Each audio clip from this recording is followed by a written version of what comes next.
Dear Heavenly Father, as we gather here today to make the decisions for the Cherokee people and the Cherokee Nation, we ask that you place your hand upon us to help make the right decisions. We ask you to keep your hand and bless our troops that serve here and overseas. On our drive home this evening, keep us all safe from harm. And we ask all of this in Christ's name. Amen. Roll call, please. Jack Baker, Here. Kara Calamont, Oh, honey. Will England, Here. Bill John Baker, Here. Harley Buzzard, Here. Julia Copes, Bradley Cobb, Joe Crittenden, Jody Fishenhawk, Meredith Fraley, Janelle Fulbright, Here. Don Garvin, Chuck Costigan Jr., Here. Tana Glory Jordan, Present. Curtis Snell, Here. Chris Sell, Here. David Thornton. We do have a quorum. Thank you. I'd entertain a motion for the approval of the minutes of the December 15th So regular session. moved. Second. Any discussion? All those in favor say aye. Aye. Okay. Next, we have our reports. And first is our financial treasurer's report. Ms. Ketchum.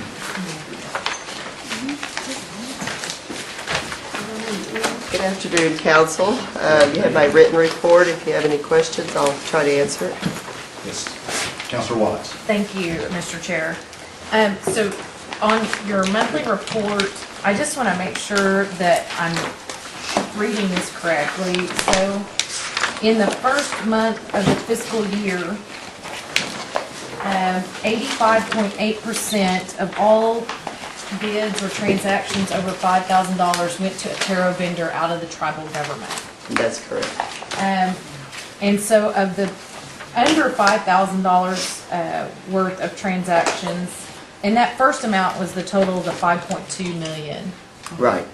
So then the no bids that were submitted by tarot vendors were an additional 2 million in the first month of the fiscal year, right? Yes.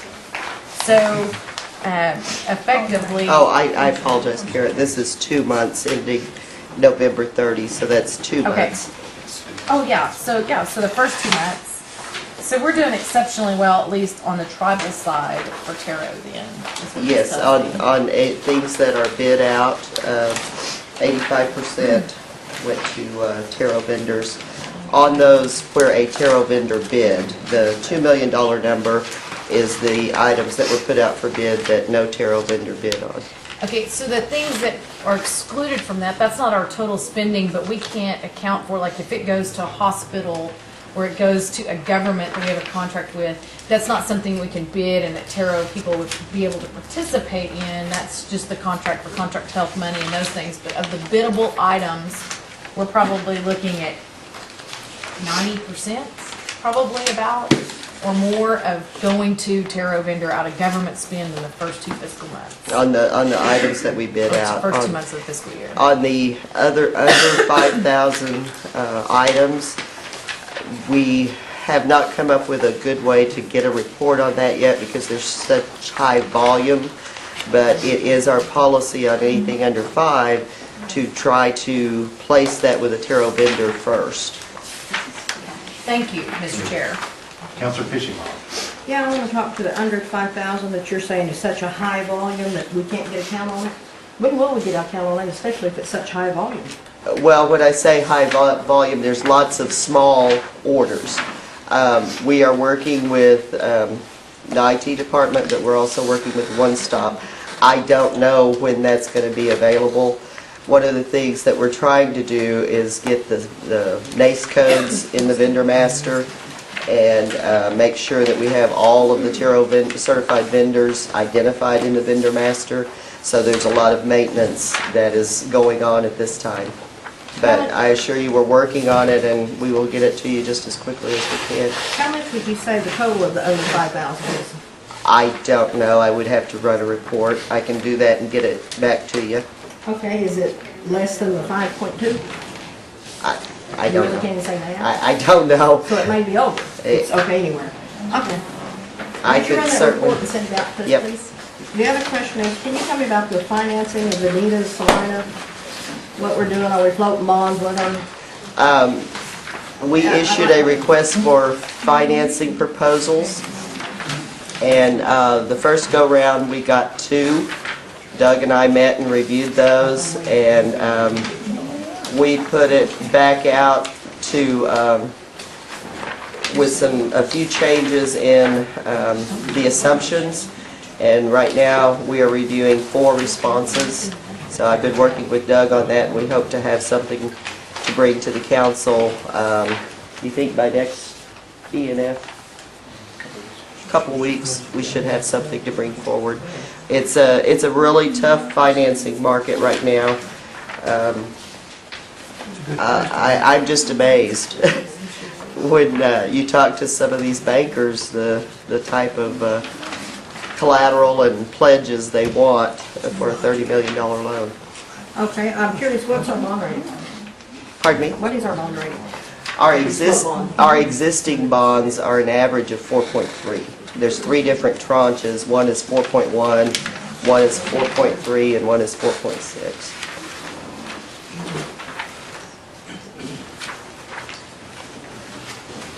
Councilor Hoskins? Councilor Fishing addressed it with respect to the clinic financing. Thank you, Mr. Chairman. Okay. Do you have anything further to add? No. Are there any other questions of Ms. Catcher?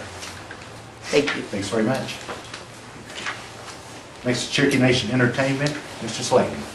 Good afternoon, Council. Dave couldn't make it this afternoon. I'll give a brief, short report about the month of December for both C&E and C&B. At C&E, the December net income was $4.9 million compared to $6.4 the year before. And net income was 38% below C&E's budget of $8.2. December revenue was below the prior year by $1 million and was below budget due primarily to generally forecasted higher gaming revenues. The gaming market across not just Oklahoma but the nation is soft, and in fact I think Oklahoma's probably fared better than most other gaming markets, and typically December you'll see historically here is probably our softest month. January, the first couple of weeks generally is slow, and then it starts to build. The last couple of weeks of January and February is a better month, and March is usually our best. And we were kind of looking to January to be an indicator if that trend was going to hold, and I think the weather played a role in us not having any ability to forecast that because of all the bad weather that we've had. So hopefully the trend will continue where February will be a takeoff month and March and April will both be good months. The operating expenses were down. We've really hit our expense side hard and trying to hold the line there and just wait out the market, wait out the economy, and be positioned to come back into the market strong. Operating highlights, expansions at Catoosa, continued construction on the event center. Looks really nice. If you're up there, holler at me and we'll take you on a little tour of that. We expect to have that ready in August and probably our first concert the first part of September. West Siloam, the banquet room is ready. It's been open. They've had banquets there. It turned out really nice. They can section that off into 4 smaller areas and hold smaller meetings or one big banquet facility. The hotel's on track to open June the 10th. Cherokee employment holds at 58.3, Native American at 69.2, and really what we're focused on now is trying to increase revenue and hold down expenses. And that pretty much sums up C&E for the month of December. If there are any questions Mr. on Slayton on C&E? Yes, Mr. Thorne.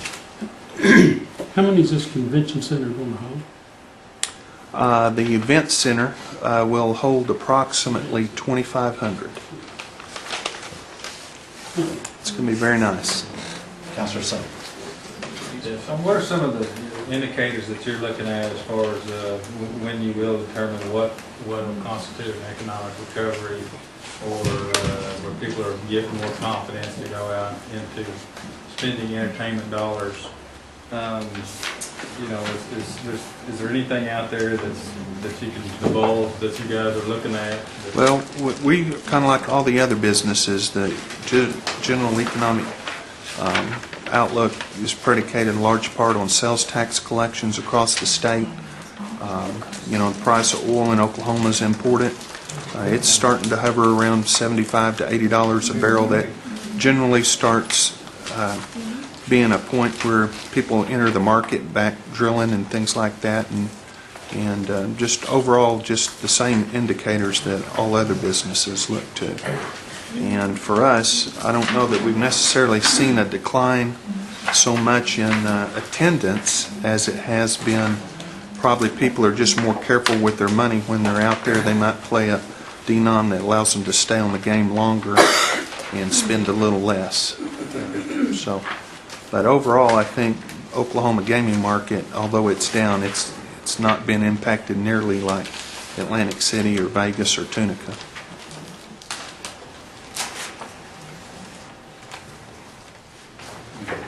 C&B. C&B.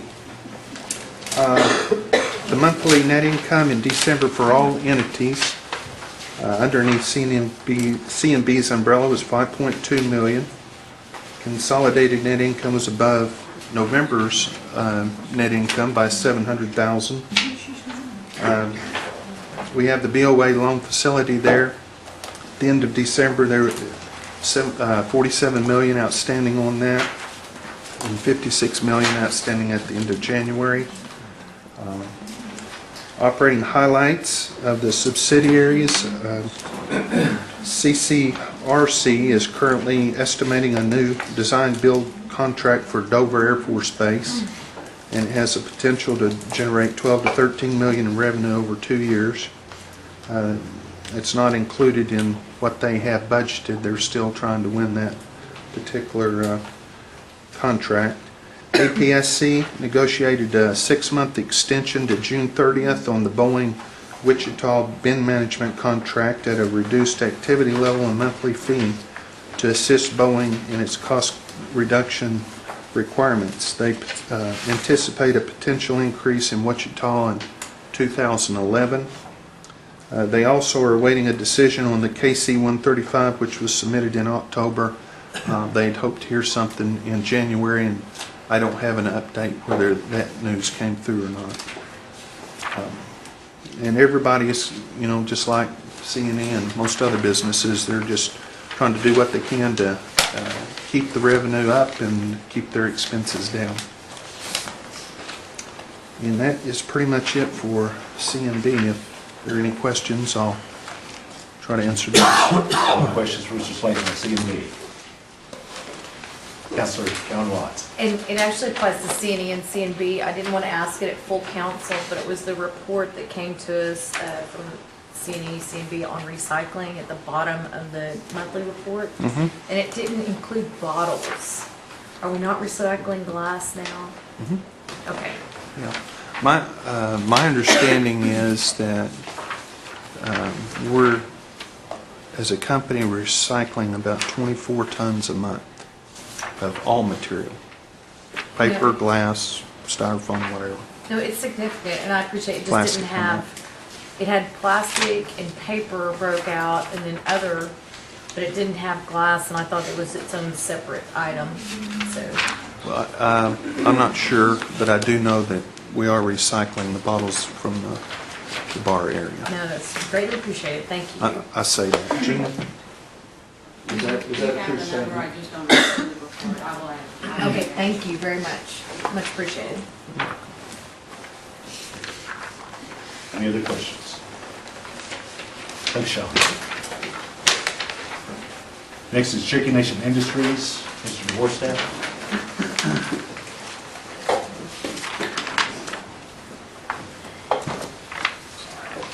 Good afternoon. Good afternoon. I'm reporting on the month of November. results for the month of November, our budgeted revenue was $8,188,000. Our actual revenue was $7,849,000. Operating profit was $67,000 versus a budgeted loss of $284,000. So we exceeded our budget by $351,000. On a year-to-date basis, through November, our actual profit is $232,000 versus a budgeted loss of $677,000. So versus budget for the first 2 months, we're doing quite well, exceeding our budget target. Regarding our 2009 performance, our 2009 audit report will reflect a loss of $2,173,000. Previously, I reported a loss to you of $1,089,000. That difference is a result of an adjustment we made in December, retroactive to 2009, for remediation expenses incurred at the Bentley Park project. That project loss totaled $1,621,000 for the project, and just about all of that was in 2009.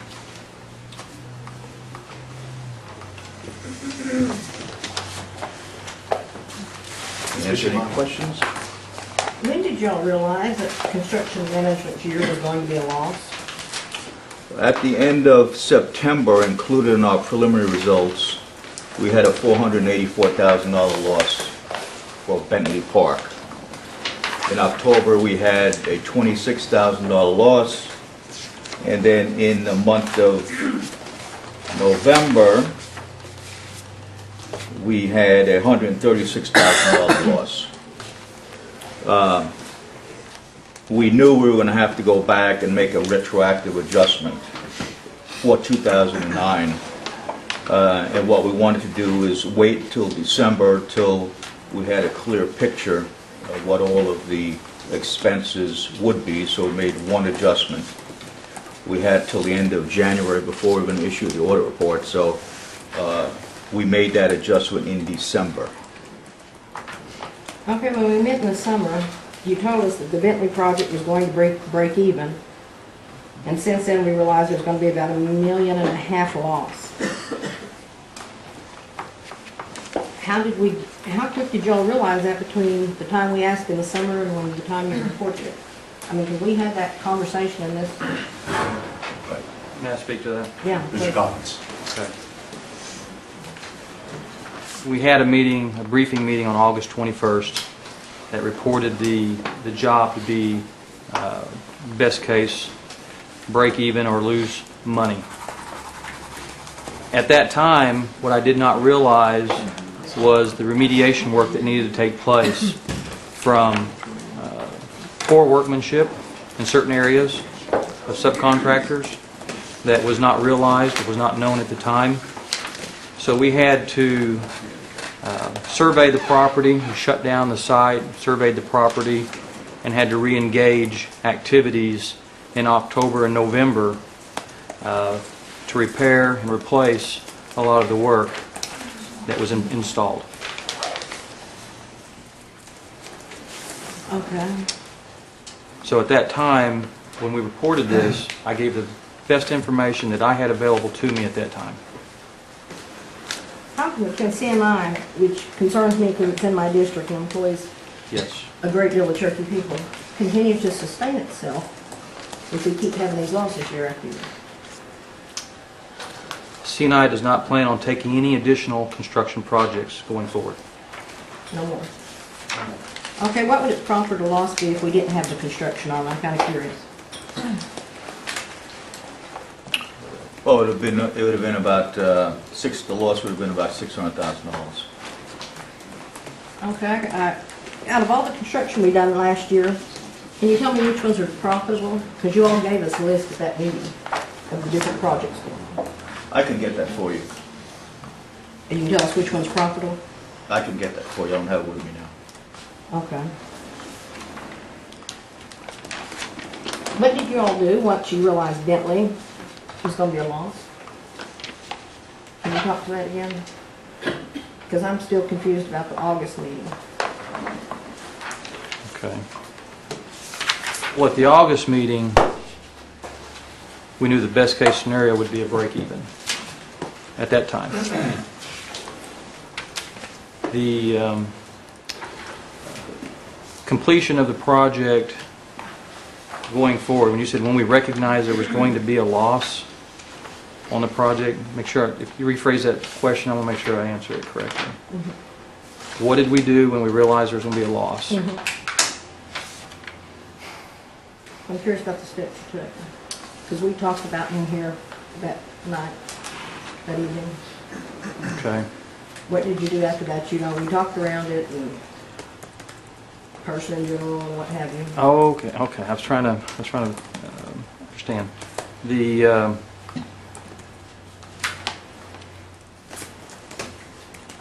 individual that we had talked about at that time in that meeting has been terminated, and there is a termination appeal hearing in process, so I can't speak too much to that matter as to any of the results of that. So that's still ongoing. Okay. And I'm hoping that's the question that you're asking, that I'm answering that correctly. Okay, so most of these losses of the Cherokee people's money, we're going to blame on him? We're mitigating. I'm going to go back to my notes here to try. We're going to mitigate the loss by exploring recovery options. The process will take time and require internal and external resources. I've asked for assistance from Mr. Slayton, CNB Legal, as well as with our internal audit, Sharon Bertram, to review the processes and contractual requirements to help ensure that all the controls are in place and that we've explored all the options to recover. Okay, part of these questions, Brian, arise from the fact that today we appointed somebody to the medical arm of y'all's company that's also on the CNB board, and Tina brought up a point, and I voted against it because I had a problem appointing somebody to that board that's already on another board that incurred so many losses. And a lot of these questions I've asked is addressed to that fact. I talked to y'all's board today by phone call, and I'm going to tell you real blunt what I told him. I have a problem with it when 6, 7 numerous council members come to you all and have a problem with the same person. We talked to you all about it. I felt like it fell on deaf ears. And this concerns my people in Adair County, and they have to worry about their jobs.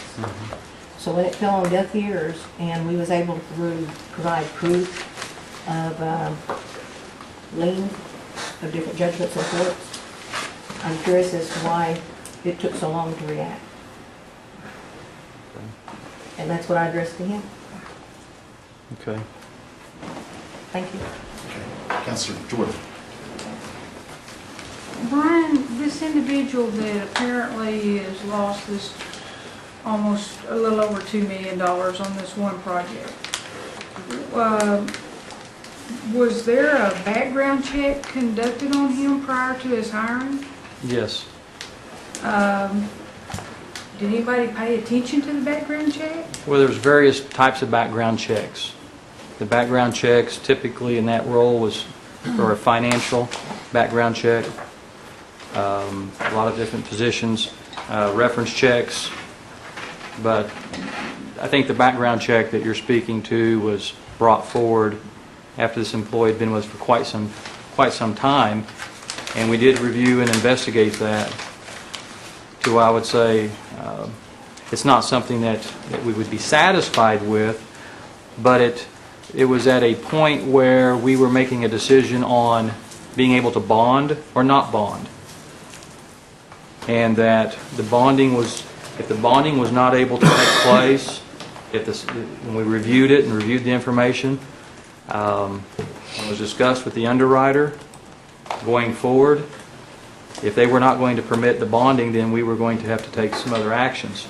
But upon the review of all that information, if someone's personal information, and reviewed the facts, then we felt, at that time, we made that decision, we felt like that there wasn't a high risk at that time. I mean, The fact that he's got numerous judgments against him didn't make you think he was a high risk to be left with a almost $250,000 ability to hire sub-vendors? the information that was brought forward, We're not mentioning any individuals' names, Okay. but a public record, okay? there's numerous filings, numerous judgments that would bring into question someone's ability to handle a $250,000 Okay. ability to approve a contract.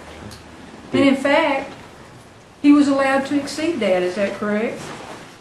Well, not allowed. But he did. He did. Now, who was watching him? Who was his supervisor? That would be me. Did you not notice all this money was being approved without your approval? It was brought to my attention as soon as it came into the finance department. It was. Is it slow to come in? Is that why we lost $2 million? At the time that he brought it forward, he hand-delivered those invoices to accounting without the contractors, without the contracts or the supplier approved and gone through our approval process. So it was brought to my attention as soon as it happened. Well, I see all the attorneys jumping up, so I'm going to get off that subject. But I have another question. Okay, Mr. Henry, did you have? Well, I know when we're discussing instances like this, it's a fine line, and as Councilor Jordan, she's been very good, not to mention any names, but still, if it gets down to such a narrow field that that person can be identified, it still is an issue. However, and I was talking with if the council wishes to have more of a more frank discussion, I believe that this would be an item that would qualify under the Constitution for executive session. Under Section 6, all meetings of the council of its committees shall be open to the public except A, when the discussion shall concern employment, retention, or discharge of personnel. B, when the question of moral turpitude of any citizen is discussed. So, And I may well ask for that, but at this point I have a few more questions if I could. And I'll get off of that issue. I had asked Doug for a summary of CNI's financial results over the last 4 or 5 years.